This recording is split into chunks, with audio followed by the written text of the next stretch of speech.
What plants have is they have a genetic reservoir that they have at their disposal that they can use at different stages in this geological time frame to help them contend with the conditions that they're faced with. What we are trying to explore by putting plants into space is putting them into a different environment such that they will now uncover some of that genetic potential that is bottled up in them already.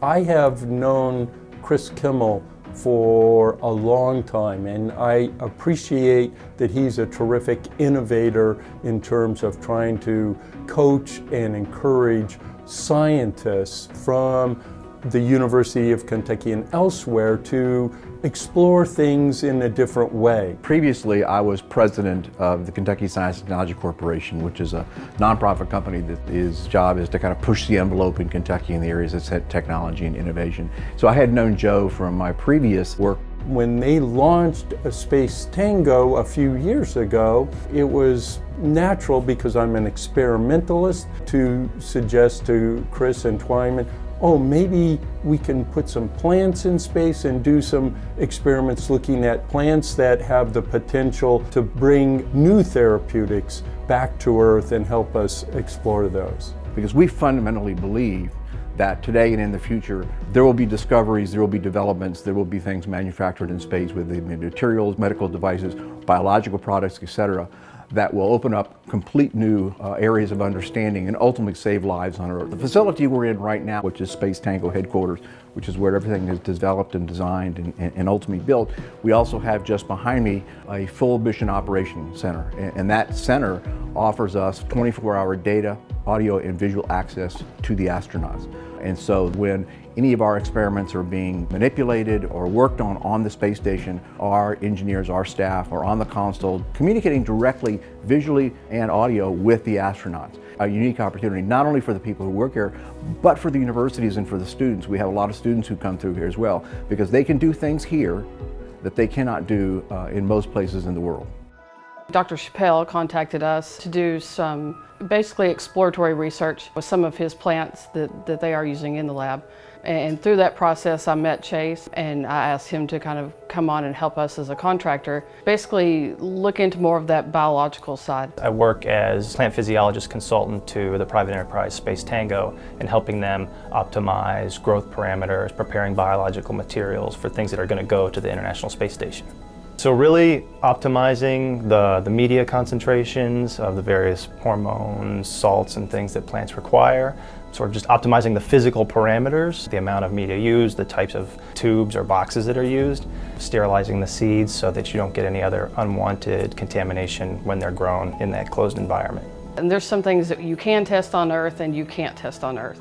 For example, one of the ones that was very challenging for me that we just sent up, and it was one of the ones that we worked on with Dr. Chappell's lab, specifically with Chase, is the growth of barley. What the principal investigator on the project wanted to do is to fix the barley while in space, but there are very different fluid dynamics in microgravity. So we had to battle those, as well as the pressurization issues within the test tubes themselves. The other plants that the Chappell Lab is using are Madagascar periwinkle or Catharanthus, and so that's important because it produces a couple compounds that are important anti-cancer drugs, but it produces them in really low amounts. So moving them into space and trying to elicit perhaps new changes to chemistry could identify pathways that allow you to make more of those compounds, or even sort of specially chemically tweaked ones that might even be better drugs. There are actually quite a few obstacles to get a payload like a plant growth project in space, one being the actual space restrictions themselves. We fly these projects in a cube lab, which is about the size of a tissue box. We take those down to Cape Canaveral and turn those over to NASA about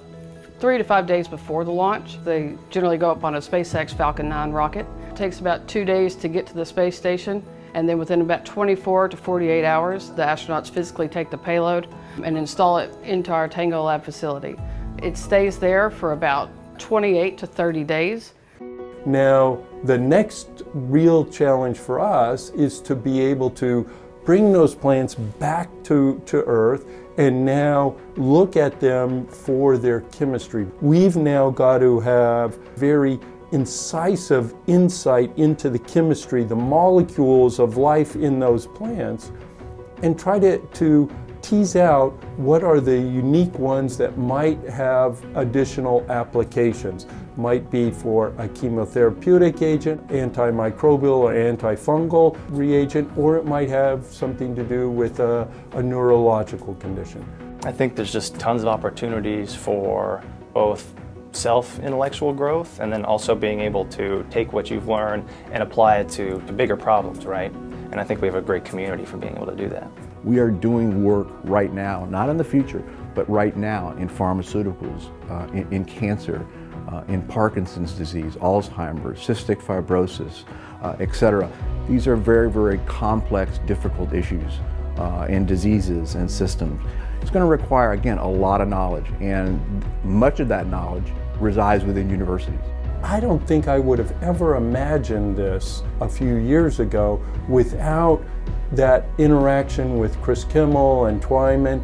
They have made it possible for me to bounce ideas off of them, and they bounce ideas off of me, and we come from different walks of life. So it's incredibly stimulating and innovative. Oftentimes we use a technical term, multidisciplinary. Well, that's a fancy way to say that we have different shoes we walk in, and we bring that to the situation, the problem, the challenge, and I think that's how we're going to face many of the challenges that we face in our near future in terms of medicine. Certainly, we know that we need to be filling the pipeline of drug development, and we need some new ways to approach that.